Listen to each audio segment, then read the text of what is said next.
और दूसरा कौन? जो हराम खाए।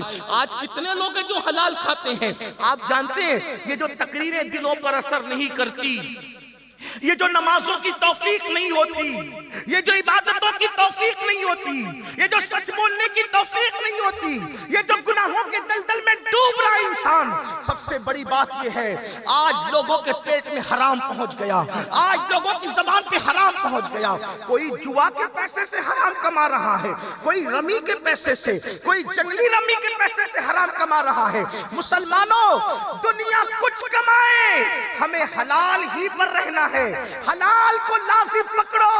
हराम आता नजर आता है मगर हराम में बरकत नहीं। अल्लाह ने जिसको हराम कर दिया है खुदा ने उसमें बरकत नहीं रखी।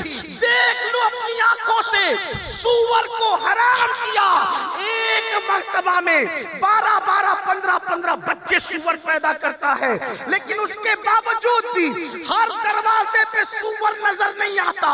कुत्ते कई दर्जन अल्लाह पर पैदा हो रहे हैं, लेकिन फिर भी हर दरवाजे पे कुत्ते नजर नहीं आते, क्योंकि अल्लाह ने हराम किया है लेकिन बकरियों को हलाल किया है। कितनी ज़बह की जाती है फिर भी हर दरवाजे पे नजर आती है। पता चला जिसको हलाल करते हैं उसमें बरकत अता करते हैं। अगर बरकत चाहते हो तो हलाल की तरफ आओ, हराम की तरफ नहीं। ना रमी तुम खेलोगे, ना तुम गेम खेल के हराम कमाओगे, ना तुम सूद से हराम कमाओगे। और सूद तो इतना हराम है, इतना हराम, अल्लाह के रसूल अलैहिस्सलाम फरमाते हैं जिसने सूद का एक लुक़मा खाया उसने गोया अपनी माँ के साथ 36 मरतबा ज़िना किया। कहाँ गई गैरत? गैरत कहाँ मर गई? दौलत ही सब कुछ है? नहीं, दौलत के पीछे ना भागो, दौलत जरूर कमाओ, जरूर कमाओ। लोग गरीबों को की फजीलत बयान करते हुए, गरीब की फजीलत है, लेकिन एक बात कहता हूँ, गरीब की फजीलत बयान करते हुए लोग मालदारों की मुजम्मत करते हैं। मैं कहता हूँ नादान, अगर मालदार की मालदारी न होगी तो इंसान ज़कात कैसे देगा? मालदार की मालदारी न होगी तो इंसान हज को कब जाएगा?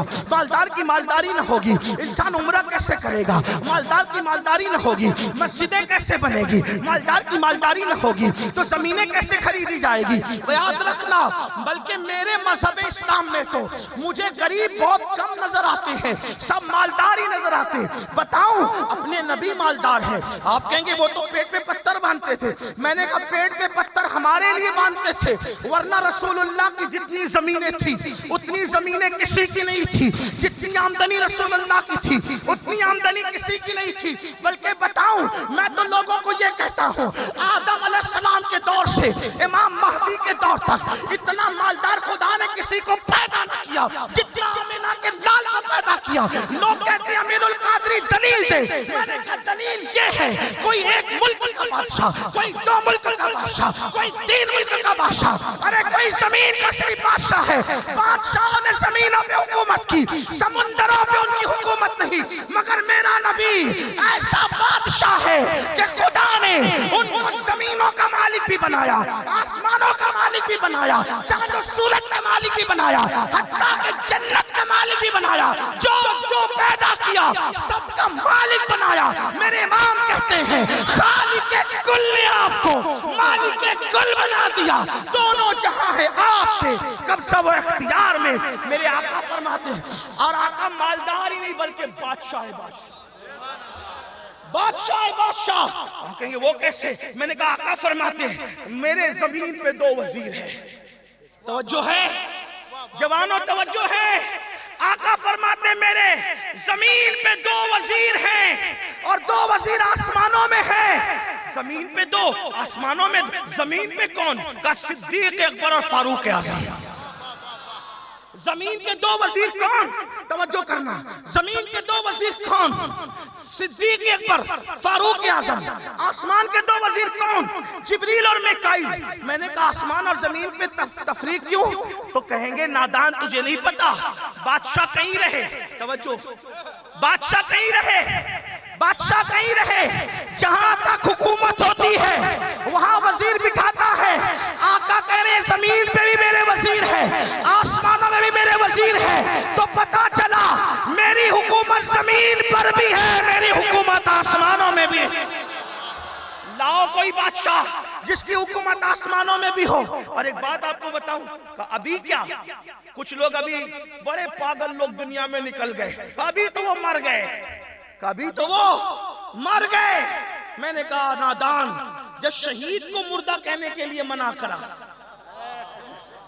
कुरान कहते हैं वला तक़ूलू लिमन युक़तलू फी सबीलिल्लाहि अमवात, शहीदों को मुर्दा न कहो, बल अहया, बल्कि वो जिंदा है।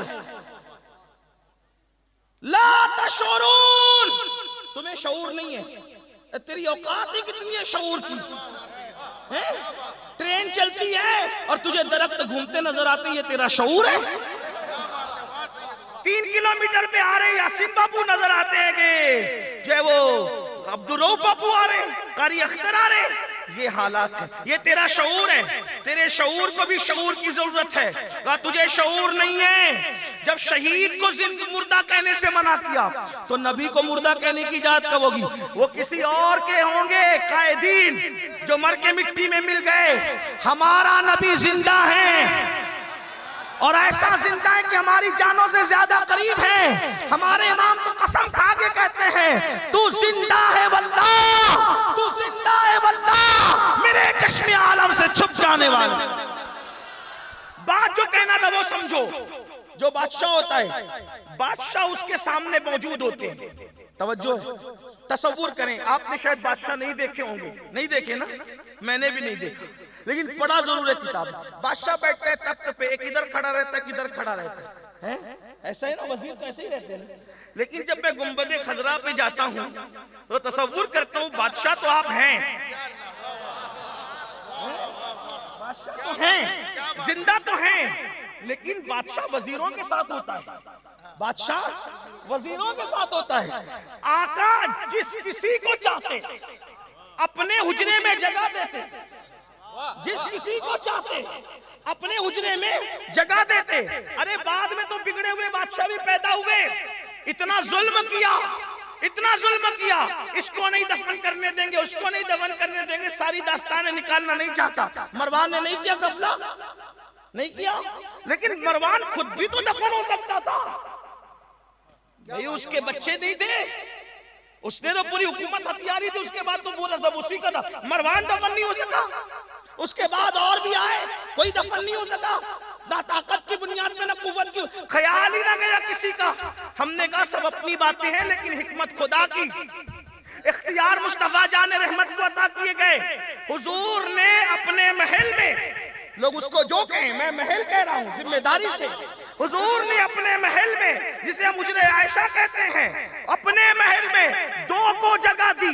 एक को अबू बकर सिद्दीक कहते हैं, दूसरे को उमर इब्ने खत्ताब कहते हैं। तो नहीं पता चलता हर बादशाह वजीरों के साथ महफिल सजाता है, उस बादशाह की महफिल गोया कि अभी भी सजी है। सिद्दीक अकबर भी पहलू में है, फारूक आजम भी पहलू। नारे तकबीर।